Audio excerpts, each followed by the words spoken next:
Hello students, welcome to B.R. Ambedkar Open University video classes. ఈరోజు మనం సమాజ శాస్త్రం మొదటి సంవత్సరం రెండవ ఖండం పాఠ్యాంశాలను నేర్చుకోబోతున్నాము. మొట్టమొదట సమాజం.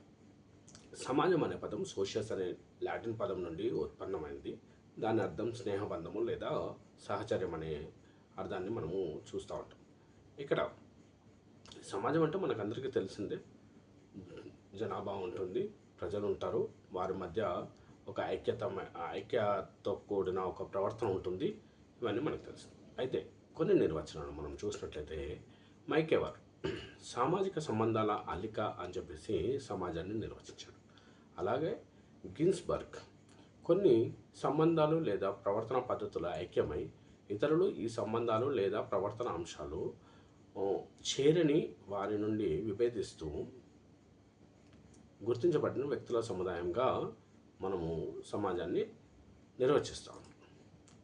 అయితే మానవ సమాజ లక్షణాలను మనం చూసినట్లయితే సమాజం ప్రజలను కలిగి ఉంటుంది. సమాజం ఒక ప్రజల సమూహం. దీనిలో ఒకరితో ఒకరికి ఎడతెరగని చర్యలు ఉంటాయి. మూడవది సహకారం ఉంటుంది. శ్రమ విభజన కూడా సమాజంలో మానవ సమాజం యొక్క లక్షణంగా మనం చూస్తాం. అలాగే పరస్పర ఆధారితం అనే ఒక పదాన్ని మనం చూస్తాం.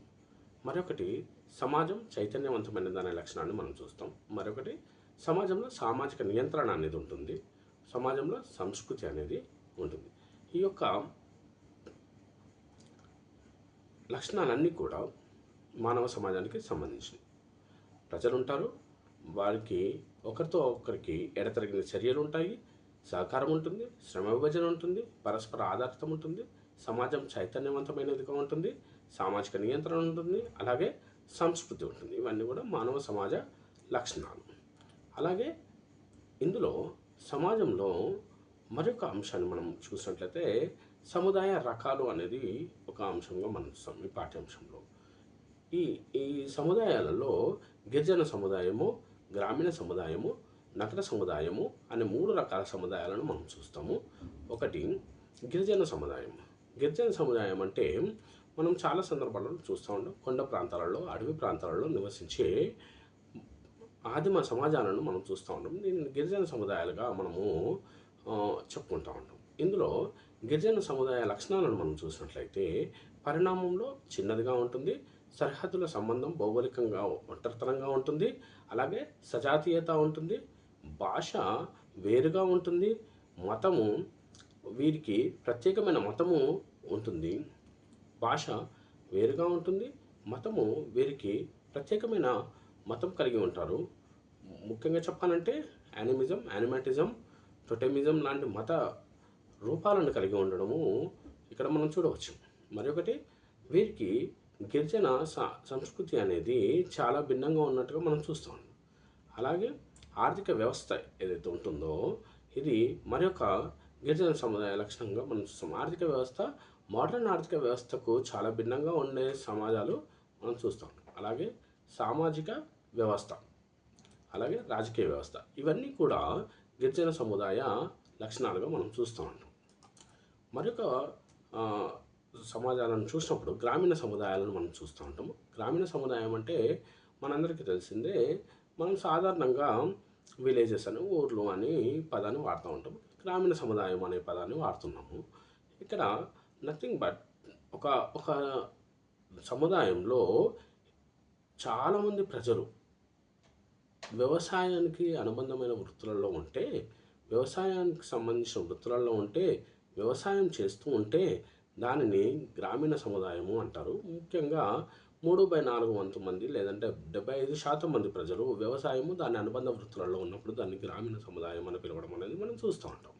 అలాగే గ్రామీణ సముదాయ లక్షణాలను మనం చూసినట్లయితే పరిమాణంలో ఇది చిన్నదిగా ఉంటుంది, తక్కువ జనాభా కలిగినదిగా ఉంటుంది, అట్లాగే అధిక సజాతీయత కలిగి ఉంటుంది, ఉమ్మడి కుటుంబ వ్యవస్థ కలిగి ఉంటుంది, సంస్కృతి భిన్నమైన సంస్కృతి కలిగి ఉంటుంది, ప్రాథమిక సంబంధాలు కలిగి ఉంటాయి, అనియత సామాజిక నియంత్రణ కలిగి ఉంటుంది. ఈ లక్షణాలలో కొన్ని లక్షణాలు మనము గిరిజన సముదాయాలలో కూడా చూసి ఉన్నాము. అయితే గ్రామీణ సముదాయాల దగ్గరికి వచ్చినప్పుడు గ్రామీణ సముదాయాలలో పరిమాణంలో చిన్నది అని ఎందుకు చెప్తున్నాము అంటే, ఇది నగర సముదాయంతో పోల్చినప్పుడు ఇది చాలా చిన్నదిగా ఉండడం మనం చూస్తాం. అలాగే తక్కువ జనాభా కలిగినది. గ్రామీణ సముదాయాలలో జనాభా చాలా తక్కువగా ఉండడం మనం చూస్తాం. అలాగే అధిక సజాతీయత. సజాతీయత అంటే ఒకే రకమైన మనుషులు కలిగి ఉండడం, అంటే వారి ఆచారాలు వ్యవహారాలు అనేది ఒకే రకంగా ఉండడాన్ని మనము గమనించవచ్చు. అలాగే భారతదేశంలో ముఖ్యంగా ఉమ్మడి కుటుంబ వ్యవస్థ కలిగిన గ్రామీణ సముదాయాలు ఎక్కువగా మనం చూస్తూ ఉంటాం.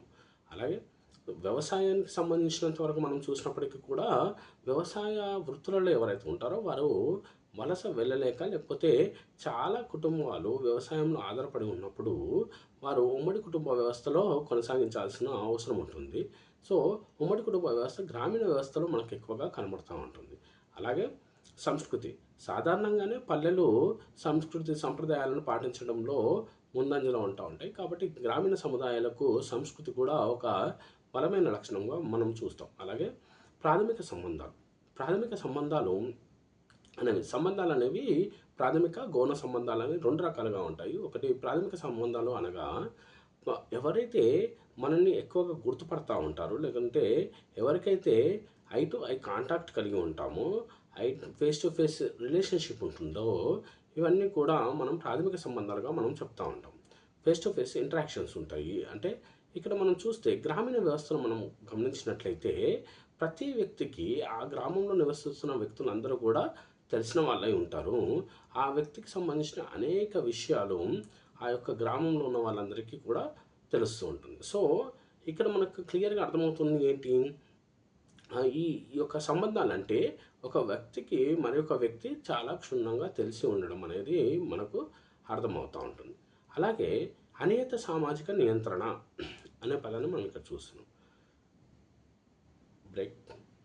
అనియత సామాజిక నియంత్రణ అనే పదాన్ని మనం చూస్తున్నాం. ఇక్కడ మొట్టమొదట సామాజిక నియంత్రణ అనే పదాన్ని మనం అర్థం చేసుకోవాల్సిన అవసరం ఉంటుంది. సామాజిక నియంత్రణ అనేది ఏంటి అంటే, సమాజంలో ఒక మనిషి జీవించడానికి అనేక కట్టుబాట్లు ఉంటాయి, అనేక నియమాలు ఇవన్నీ కూడా ఉంటూ ఉంటాయి. ఎందుకు? సమాజంలో ప్రతి మనిషికి వ్యక్తిగతమైన కోరికలు ఉంటూ ఉంటాయి. సమాజానికి సంబంధించిన నియమాలు, కర్తవ్యాలు, ఈ లక్ష్యాలు ఇవన్నీ కూడా ఉంటాయి. ఎప్పుడైతే ఈ వ్యక్తిగతమైన కోరికలు కానీ, వ్యక్తిగతమైన లక్ష్యాలు కానీ సమాజానికి ఆటంకం కలిగిస్తున్నప్పుడు ఆ యొక్క వ్యక్తిని నియంత్రించకపోతే సమాజానికి నష్టం కలిగే అవకాశం ఉంది. కాబట్టి సామాజిక నియంత్రణ ఏదైతే ఉంటుందో అది ఆ వ్యక్తిని కంట్రోల్ చేయడానికి ఉపయోగపడుతూ ఉంటుంది. అయితే ఇక్కడ మరొక పదాన్ని మనం చూస్తున్నాం, అనియత సామాజిక నియంత్రణ. అనియత సామాజిక నియంత్రణ అనే పదాన్ని మనం చూసినప్పుడు మనం గుర్తుపెట్టుకోవాల్సిన విషయం ఏంటంటే, 2 రకాల సామాజిక నియంత్రణ. నియత సామాజిక నియంత్రణ, అనియత సామాజిక నియంత్రణ. అనియత సామాజిక నియంత్రణ నథింగ్ బట్ ఒక రకంగా చెప్పాలంటే మతము, కులము, లేదంటే పెద్ద మనుషుల సభలు, ఇట్లాంటివి ఏవైతే ఉన్నాయో వీటి ద్వారా సామాజిక నియంత్రణ చేయడాన్ని మనము అనియత సామాజిక నియంత్రణ. సాధారణంగా చెప్పాలంటే అన్రిటర్న్, ఏదైతే రాయబడి లేని పద్ధతులు ఏవైతే ఉన్నాయో ఇవన్నీ కూడా అనియత సామాజిక నియంత్రణ కిందకు వస్తున్నట్టుగా మనం చూస్తూ ఉంటాం. సో ఇక్కడ మనం చూసి గ్రామీణ వ్యవస్థలో మనం ఎక్కువ శాతం గమనించి చూసినప్పుడు మనకేం తెలుస్తూ ఉంటుంది అంటే, గ్రామీణ సముదాయాలలో అనియత సామాజిక నియంత్రణ ఎక్కువగా ఉన్నట్టుగా, ఏవైతే కుటుంబం కావచ్చు, లేదంటే బంధుత్వం కావచ్చు, లేకపోతే గ్రామీణ వ్యవస్థలో ఉన్న ప్రజలందరూ కావచ్చు, వీరు ఎక్కువగా నియంత్రిస్తున్నట్టుగా మనం చూస్తూ ఉంటాం. సామాజిక నియంత్రణ కలిగి ఉన్నట్టుగా వీరు ప్రజలను ఎక్కువగా నియంత్రిస్తున్నట్టుగా మనం చూస్తాం. సాధారణంగా మనం చూసినట్లయితే నగర వ్యవస్థలోకి వచ్చినప్పుడు, నగర వ్యవస్థలో పోలీస్ వ్యవస్థ, లేదంటే రక్షణ వ్యవస్థ, లేకపోతే న్యాయము, చట్టము, ఈ చాలా రకాల నియత సామాజిక నియంత్రణ మనం చూస్తాం. కానీ గ్రామీణ వ్యవస్థలు అలా కాకుండా కుటుంబం కావచ్చు, బంధుత్వం కావచ్చు, లేదా ఇతర కుల వ్యవస్థ కావచ్చు, ఇటువంటివన్నీ కూడా అనేకమైన సామాజిక నియంత్రణను కలిగి ఉండడాన్ని మనము చూస్తూ ఉంటాం. అలాగే మనం చూసినట్లయితే ఈ యొక్క గ్రామీణ జనాభా పరిమాణం ప్రకారంగా, లేదంటే ఆవరణ ప్రకారంగా కూడా గ్రామాలను విభజించడం మనం చూస్తాము. ఒకటి ప్రవాస వ్యవసాయ గ్రామాలని చెప్పేసి, మరొకటి స్వల్పకాలిక వ్యవసాయక గ్రామాలు అని చెప్పేసి, మరొకటి స్థిర వ్యవసాయక గ్రామాలు అని చెప్పేసి ఇవి మనం చూస్తాం. మరొకటి ఆవరణ లక్షణంగా మనం చూసినప్పుడు కేంద్రీకృత గ్రామాలు ఒకటి, సరళ రేఖ గ్రామాలు ఒకటి, విక్షేపిత గ్రామాలు ఒకటి మనము చూడవచ్చు. విక్షేపిత గ్రామాలు అనేది ఆవరణ లక్షణాల ఆధారంగా మనం చూసినట్లయితే కేంద్రీకృత గ్రామాలు ఒకటి, మరొకటి సరళ రేఖ గ్రామాలు, విక్షేపిత గ్రామాలు ఈ రకంగా విభజించడం మనం చూస్తాం. సో ఇక్కడ మీరు చూసినట్లయితే స్థిర వ్యవసాయ గ్రామాలలో స్థిరంగా అక్కడే ఉండి అక్కడే వ్యవసాయం చేస్తున్న గ్రామాలను మనం చూస్తాం. అలాగే స్వల్పకాలిక వ్యవసాయక గ్రామాలు కొంతకాలం పాటు వ్యవసాయాన్ని చేస్తూ ఆ కొంతకాలం జరిగిన తర్వాత అక్కడ నుండి వెళ్ళిపోతున్నట్టుగా మనం చూస్తాం. ప్రవాస వ్యవసాయక గ్రామాలు అనేవి కొంతకాలం మట్టుకు ఉండి అక్కడ నుండి వెళ్ళిపోవడాన్ని మనము చూస్తూ ఉన్నాం. ఈ రకంగా గ్రామాలను విభజించడం అనేది మనం చూస్తూ ఉన్నాం. మరొక విషయానికి మనం వచ్చినప్పుడు నగర సముదాయానికి వచ్చినప్పుడు నగర సముదాయాలు అధికంగా బహుజాతీయత కూడుకున్నది. ఇక్కడ మనము ముఖ్యంగా గుర్తుపెట్టవలసింది ఏంటంటే గ్రామీణ సముదాయాలకు నగర సముదాయాలకు దాదాపుగా పూర్తి వ్యతిరేకమైన లక్షణాలు ఉన్నట్టుగా మనం చూస్తాం. మా గ్రామీణ వ్యవస్థలో మనం ఏం చదువుకున్నాము, ఎక్కువగా సజాతీయత ఉంటుంది. సో నగర సముదాయంలో సజాతీయత కాకుండా బహుజాతీయత ఉన్నట్టుగా మనం చూస్తూ ఉంటాం. రెండవది ఏంటిది, గ్రామీణ వ్యవస్థలో వ్యవసాయాన్ని వృత్తిగా పాటించడం, వ్యవసాయ అనుబంధ వృత్తులను పాటించడం. అయితే నగర వ్యవస్థకు వచ్చినప్పుడు వ్యవసాయేతర వృత్తులు, వ్యవసాయం కాకుండా ఇతర వృత్తులు ఏవైతే ఉన్నాయో అవి పాటిస్తున్నట్టుగా మనం చూస్తాం. ఇక్కడ మనం చూసినట్లయితే వ్యవసాయేతర వృత్తులు ఏమున్నాయి అన్నప్పుడు ఒకటి తయారీ రంగం ఉంది, రెండవది సేవల రంగము ఉంది. ఇవి రెండు కూడా నగర వ్యవస్థలో మనం ఉన్నట్టుగా మనం చూస్తాం. అలాగే ఇక్కడ నగర సముదాయాలు అధికంగా బహుజాతీయతతో అధికంగా వృత్తి, మతము, కులము, జాతి మొదలైనటువంటి వాటి మీద ఆధారపడి విభేదిస్తాయి అని చెప్పేసి మనము గుర్తుపెట్టుకోవాల్సిన అవసరం. సామాజిక నేపథ్యం కూడా విభిన్నంగా ఉన్నట్టుగా మనం చూసాం. ఇతర సంస్కృతి పట్ల ఓర్చుకునే గుణము, సర్దుకుపోయే తత్వము ఇక్కడ నగర సముదాయాలలో ఉన్నట్టుగా మనం చూస్తాం. అలాగే సామాజిక మార్పుకు అవకాశాలు ఎక్కువగా ఉన్నట్టుగా మనం చూస్తాం. మరి ఒకటి నగర సముదాయాల్లో వ్యవసాయేతర కార్యకలాపాలు లాంటివి, ఉత్పత్తి, వాణిజ్యము, ఇతర సేవలు, వృత్తులు ఏవైతే ఉన్నాయో ఇవన్నీ కూడా పెద్ద సంఖ్యలో ఉండడం మనం చూస్తాం. ఇది సాధించబడిన నైపుణ్యంపై ఆధారపడి ఉన్నట్టుగా మనం చూస్తాము. కాబట్టి వృత్తి గతిశీలత అనే దానికి అధిక పరిధి ఉన్నట్టుగా మనము చూడవచ్చు. అలాగే ఈ యొక్క నగర సముదాయానికి వచ్చినప్పుడు నగర సముదాయాలలో బంధాలు అంత బలంగా ఉండకుండా బలహీనంగా ఉన్నట్టుగా మనం కుటుంబ ప్రాముఖ్యత ఏదైతే ఉంటుందో అది తక్కువగా ఉండడం వల్ల ప్రజలు ఎక్కువగా గౌరవ సంబంధాల మీద ఆధారపడి ఉంటారు. ఇంతకుముందు మనం చూసాము గ్రామీణ సముదాయాలు ఏవైతే ఉన్నాయో గ్రామీణ సముదాయాలలో ప్రాథమిక సంబంధాలు ఉన్నట్టుగా మనం చూసాం. ఇక్కడ నగర సముదాయాలకు వచ్చినప్పుడు నగర సముదాయాలలో గౌణ సంబంధాలు ఉన్నట్టుగా మనం చూస్తాం. ఇక్కడ ప్రజలు ఒకరికొకరికి తెలిసి ఉండవచ్చు, కానీ పూర్తి విషయాలు వారి గురించి ఎక్కువగా తెలిసే అవకాశం ఉండదు. మీరు గమనించి చూసినట్లయితే నగర వ్యవస్థలో సిటీస్లో లాంటి ప్రదేశాలలో అపార్ట్మెంట్స్లో ఉన్నప్పుడు మనం చూస్తాము పక్కింటి వాళ్ళకు కూడా పెద్దగా మన గురించి కానీ మనకు వాళ్ళ గురించి కానీ పెద్దగా అవగాహన ఉండదు, తెలియదు. అలాగే ఏదైతే గౌణ సంబంధాలలో ఆఫీసులో వర్క్ చేసేటప్పుడు మనం చూస్తే దగ్గరగా పనిచేసే వాళ్ళకు కూడా పూర్తి సమాచారం మన గురించి తెలియకపోవడాన్ని మనం చూస్తాం. ఇది నగర సముదాయం యొక్క లక్షణాలుగా మనం చూస్తూ ఉన్నాం. అలాగే మరి యొక్క అంశంలోకి మనం వెళ్ళినప్పుడు సంఘము అనే ఒక అంశాన్ని మనం చూస్తాము. గిన్స్బర్గ్ ప్రకారంగా సంఘము ప్రత్యేక లక్ష్యాలను ఏర్పరచుకోవడానికి సామాజిక సంబంధాలు కలిగి ఉన్న సమూహాన్ని సంఘంగా అనబడింది. అలాగే మైకా వారు కొంతమంది వ్యక్తులు ఏదో ఒక ప్రయోజనం కోసమో లేదా ఒకటి కంటే ఎక్కువ ప్రయోజనాల కోసమో ఇష్టపూర్వకంగా వ్యవస్థీకృతమైన సమిష్టిగా ఉండి పనిచేయడం ఏదైతే ఉందో దాన్ని సంఘంగా ఆయన నిర్వచించినట్టుగా మనం చూస్తాం. మరొక విషయాన్ని మనం చూసినట్లయితే ఒక ప్రత్యేక ఉద్దేశము లేదా పరిమిత ఉద్దేశాలు ఏవైతే ఉన్నాయో వాటి కోసము సంఘటితమైన ప్రజల సమూహమే సంఘంగా నిర్వచించింది. ఇక్కడ మనకు క్లియర్గా అర్థమవుతుంది ఏంటంటే ఒక లక్ష్యం అనేది ఉండాలి, లేదంటే ఒక గమ్యం అనేది ఉండాలి, ఒక టాస్క్ అనేది ఉండాలి. ఇది ఒకటి. రెండవది ఆ టాస్క్ను అందుకోవడానికి సిద్ధపడ్డ ఒక జన సమూహం ఉండాలి. అంటే కొంతమంది వ్యక్తులు ఉండాలి. దాన్నే సంఘము అని పిలిచినట్టుగా మనం చూస్తా ఉన్నాం. ఇక్కడ సంఘం లక్షణాలను మనం చూసినట్లయితే, సంఘం అనేది మానవ సమూహము ఉమ్మడి అభిరుచులు కలిగి ఉంటుంది. అలాగే ఈ సంఘంలో సహకార భావం ఉంటుంది, వ్యవస్థాపన ఉంటుంది, అలాగే సంబంధాల క్రమబద్ధీకరణ ఉంటుంది. సంఘాలు సాధనంగా పనిచేస్తూ ఉంటాయి. సంఘం మనుగడ కూడా ఉంటుంది. ఈ లక్షణాలన్నీ కూడా సంఘం లక్షణాలుగా మనం చెప్తా ఉన్నాం. ఒకటి, సంఘం మానవ సమూహం. ఇది తప్పనిసరిగా ఏంటి, ఒక లక్ష్యం ఏర్పరచుకున్న ఒక మానవుల సమూహంగా మనం చూస్తూ ఉంటాం. మానవులు కొంతమంది ఎవరైతే ఉంటారో వాళ్ళు ఒక లక్ష్యాన్ని ఏర్పరచుకోవడానికి ఒక సంఘంగా ఏర్పడడం. డాక్టర్స్ అసోసియేషన్ మనం చూస్తూ ఉంటాము, లేదంటే లాయర్స్ అసోసియేషన్ మనం చూస్తూ ఉంటాము, లేదంటే లెక్చరర్స్ అసోసియేషన్ మనం చూస్తూ ఉంటాము. ఇటువంటి కొన్ని సంఘాలను మనము చూసి ఉన్నాం. మరొకటి, ఉమ్మడి అభిరుచులు ఉంటాయి. వీరికి ఈ సంఘంలో ఉన్న వారందరికీ కలిపి ఒకే రకమైన అభిరుచి ఉండడాన్ని మనం చూస్తూ ఉంటాం. అంటే ఒక లక్ష్యం ఏర్పరచుకొని దానికి తగ్గట్టుగా పనిచేయడాన్ని మనం. అలాగే ఈ సంఘంలో ఉన్న ప్రతి వ్యక్తి ఒకరితో ఒకరికి సహకారాన్ని అందించే భావాన్ని కలిగి ఉండడాన్ని మనం చూస్తూ ఉంటాం. ఈ సంఘంలో ఏదైనా ఒక సంఘాన్ని మీరు చూసుకున్నప్పుడు ఆ సంఘంలో సభ్యులు అయ్యారు అంటే ఆ సంఘంలోని వ్యక్తులందరికీ కూడా ఒకరితో ఒకరు హెల్ప్ చేసుకోవాలనుకునే ఒక భావాన్ని వాళ్ళు కలిగి ఉన్నట్టుగా మనం చూస్తూ ఉంటాం. అలాగే వ్యవస్థాపన అనేది మనం చూస్తాం. సంఘం అనేది ఊరికే ఉండదు, అది ఆర్గనైజ్డ్గా ఉన్నట్టుగా మనం చూస్తాం.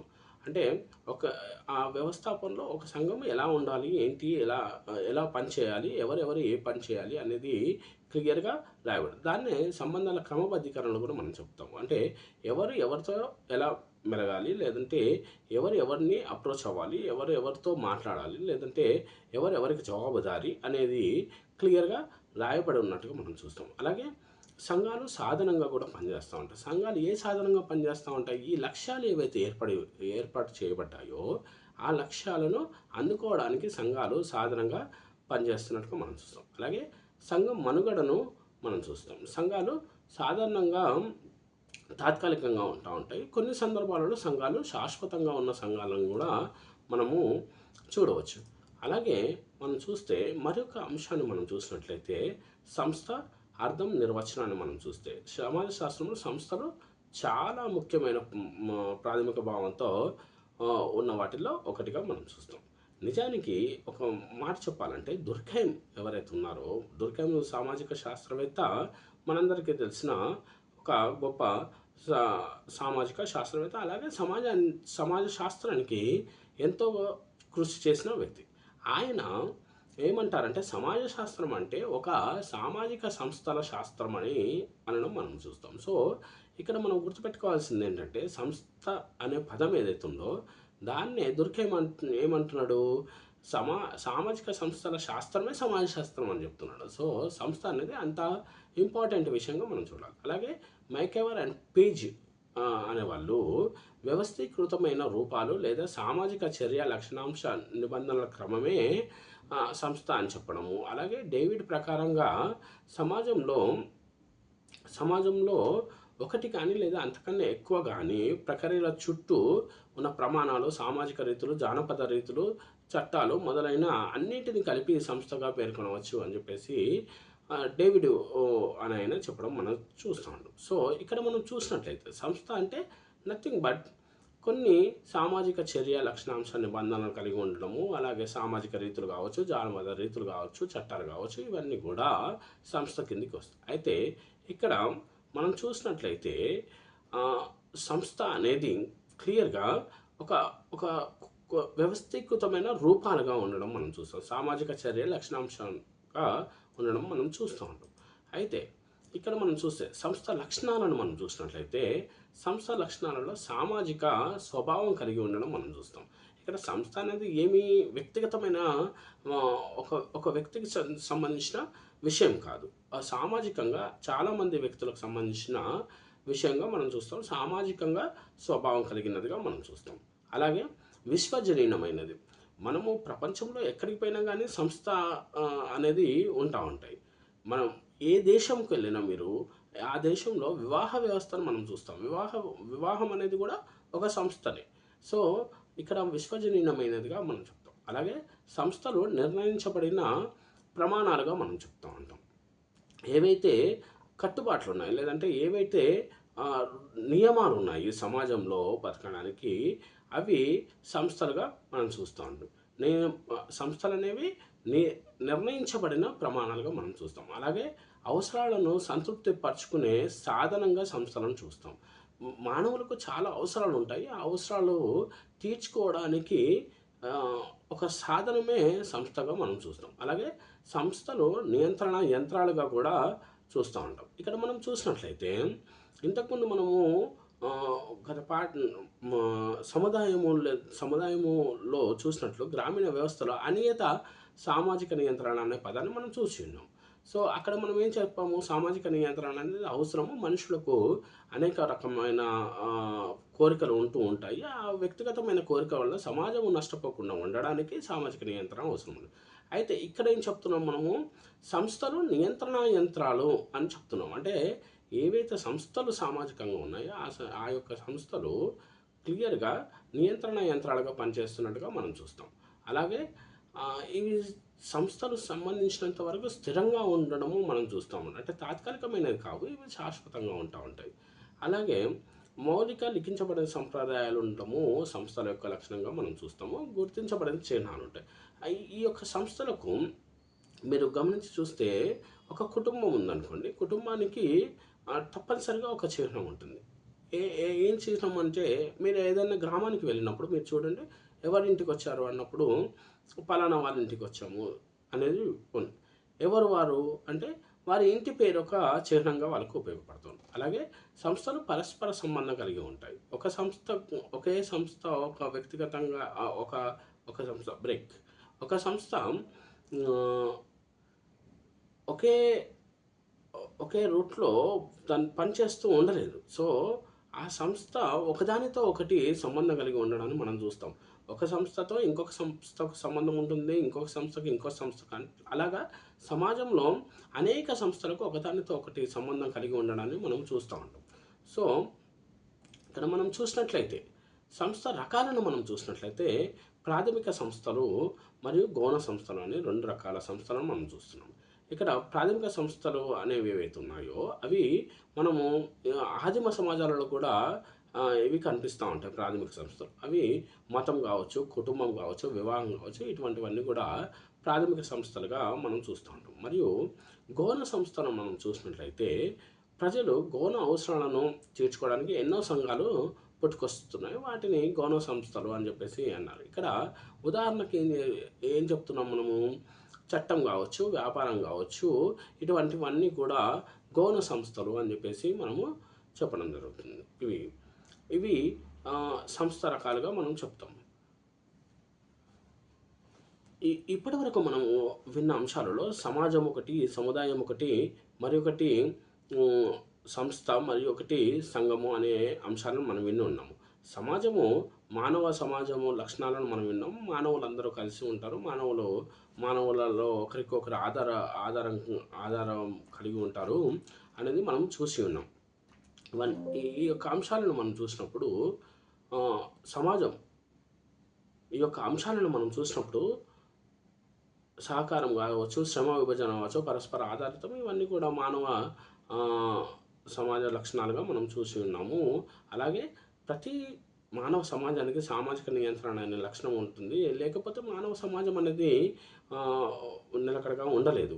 మరొకటి సంస్కృతి అనేది ఉంటుంది. ఆ సంస్కృతి ఆ మానవ సమాజానికి పరిమితమై ఉంటుంది. లేదంటే ప్రత్యేకంగా ఆ మానవ సమాజానికి అది అందుబాటులో ఉంటుంది. లేదంటే ఆ మానవ సమాజానికి ఒక యూనిక్ క్యారెక్టరిస్టిక్గా ఆ సంస్కృతిని మనము చెప్తూ ఉంటాం. అలాగే మనం చూసినప్పుడు సముదాయ రకాలలో కూడా మనం చూసాము. గ్రామీణ సముదాయము, లేదంటే గిరిజన సముదాయము, లేకపోతే నగర సముదాయం అనే సముదాయాలను మనం చూసి ఉన్నాం. గిరిజన సముదాయము ఏదైతే ప్రజలు ఒంటరిగా ఉంటూ, లేదంటే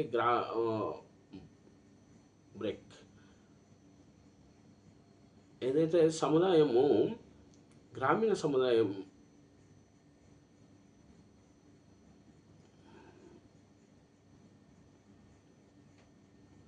గిరిజన సముదాయము కొండల్లో లేదంటే అడవుల్లో నివాసం ఉంటూ ఒంటరితనాన్ని అనుభవిస్తూ వెనుకబాటుతనంతో ఉన్న ప్రజల సమూహాలను మనము గిరిజన సముదాయము అని అంటున్నాం. అయితే వీరి యొక్క సంస్కృతి కావచ్చు, వీరి యొక్క భాష, మతము అన్నీ కూడా వైవిధ్యంగా ఉన్నట్టుగా మనం చూస్తాం. కొంత మోడ్రన్ సొసైటీకి చాలా భిన్నంగా ఉన్నట్టుగా మనం చూస్తాం. ఆదిమ సమాజాల్లో ఉన్న యానిమాటిజం కావచ్చు, లేదంటే టోటెమిజం కావచ్చు, ఈ టోటెమిజం కావచ్చు, ఆదిమ సమాజాలలో మతము, యానిమాటిజము, టోటెమిజము అనే వాటిని మనం చూస్తూ ఉంటాం. అలాగే గ్రామీణ సముదాయాన్ని మనం చూసినప్పుడు వ్యవసాయం అనే వృత్తి ఏదైతే ఉందో ఆ వృత్తిని 3/4 వంతు మంది ప్రజలు లేదంటే 75% మంది ప్రజలు పాటిస్తున్నట్టుగా మనం చూస్తాం. వ్యవసాయము దాని అనుబంధ వృత్తులను పాటిస్తున్నట్టుగా మనం చూస్తాం. అలాగే నగర సముదాయాన్ని మనం చూసినప్పుడు వ్యవసాయేతర వృత్తులను చేస్తున్న వ్యక్తులు ఉన్నట్టుగా మనం చూస్తాం. ఈ నగర సముదాయం అనే గ్రామీణ సముదాయాలలో ఉన్న సంబంధాలను మనం చూసినప్పుడు నగర సముదాయంలో క్లియర్గా మనకు తెలుస్తుంది గౌణ సంబంధాలు ఎక్కువగా ఉన్నట్టుగా మనకు తెలుస్తుంది. అలాగే గ్రామీణ సముదాయాన్ని మనం చూసినప్పుడు ప్రాథమిక సంబంధాలు ఎక్కువగా ఉన్నట్టుగా మనకు తెలుస్తూ ఉంటుంది. అలాగే గ్రామీణ సముదాయము సజాతీయత కలిగి ఉన్నట్టుగా, నగర సముదాయము జాతీయత కలిగినట్టుగా మనము చూస్తూ ఉన్నాం. అలాగే మనము గిరిజన సముదాయ లక్షణాలను మనం చూసి ఉన్నాము. సజాతీయత, భాష, మతము అన్నీ సేమ్ ఉన్నట్టుగా మనం చూస్తూ ఉన్నాము. ఆర్థిక వ్యవస్థ దాంట్లో చాలా భిన్నంగా ఉన్నట్టుగా.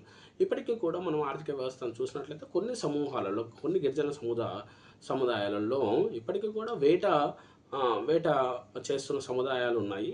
ఉదాహరణకు మనకు మహబూబ్నగర్ జిల్లాలో ఉన్న చెంచులు ఇప్పటికీ కూడా వేటలో ఆహార సేకరణలో ఉన్నట్టుగా మనము చూస్తూ ఉంటాం. అలాగే అత్యంత అభివృద్ధి చెందిన గిరిజన సముదాయాలను కూడా మనము చూస్తూ ఉంటాము. స్థిర వ్యవసాయం చేస్తున్న కొన్ని గిరిజన సముదాయాలను కూడా మనం ఈరోజు చూస్తున్నాం. సో ఇది ఆర్థిక వ్యవస్థకు మనం చూస్తాం. అలాగే రాజకీయ వ్యవస్థలో కూడా గిరిజన సముదాయాలలో మనం చూసినట్లయితే రాజకీయ వ్యవస్థలో అత్యంత పురాతనమైన రాజకీయ వ్యవస్థ ఉన్న గిరిజన తెగలను మనం చూస్తున్నాము. అలాగే అశాంతి లాంటి ఒక తెగ చాలా మోడ్రన్ రాజకీయ వ్యవస్థ కలిగి ఉన్నట్టుగా మనము చూస్తూ ఉంటాం. అలాగే భాషాపరంగా మనం చూసినప్పుడు ఏ గిరిజన తెగకు ఆ గిరిజన తెగకు ఒక భాష ఉన్నట్టుగా మనం చూస్తూ ఉంటాం. అలాగే మనం ఇంతవరకు గ్రామీణ సముదాయము, నగర సముదాయం యొక్క భేదాలను మనం చూసాము. సజాతీయ కావచ్చు, విజాతీయ కావచ్చు, వ్యవసాయం కావచ్చు, వ్యవసాయేతర వృత్తులు కావచ్చు, ఇవన్నీ కూడా మనం చూస్తున్నాం. అలాగే గ్రామాలలో ప్రవాస వ్యవసాయ గ్రామాలు కావచ్చు, స్థిర వ్యవసాయ గ్రామాలు కావచ్చు, స్వల్పకాలిక వ్యవసాయ గ్రామాలు కావచ్చు, ఇట్లా విభజనను కూడా మనం చూస్తున్నాం. మరి ఒక అంశాన్ని మనం చూస్తే సంఘం విషయంలో మనం చూసినట్లయితే ఒక లక్ష్యాన్ని ఏర్పరచుకోవడానికి ప్రజలు ఏర్పరచుకున్న ఒక గుంపుగా మనం చూడవచ్చు. ఇక్కడ ఎవరైతే ప్రజలు ఇంట్రెస్టెడ్గా ఉన్నారో వారు చేర్చబడుతూ ఉంటారు. ఆ యొక్క సంఘము ప్రత్యేకమైన లక్ష్యం కోసము పోరాటం చేస్తూ ఉంటాం. ఆ లక్ష్యాలను అందుకోవడానికి పోరాటం చేస్తూ ఉంటుంది, లేదంటే దానికోసం పాటు పడుతూ ఉండడం మనం చూస్తూ ఉంటాం.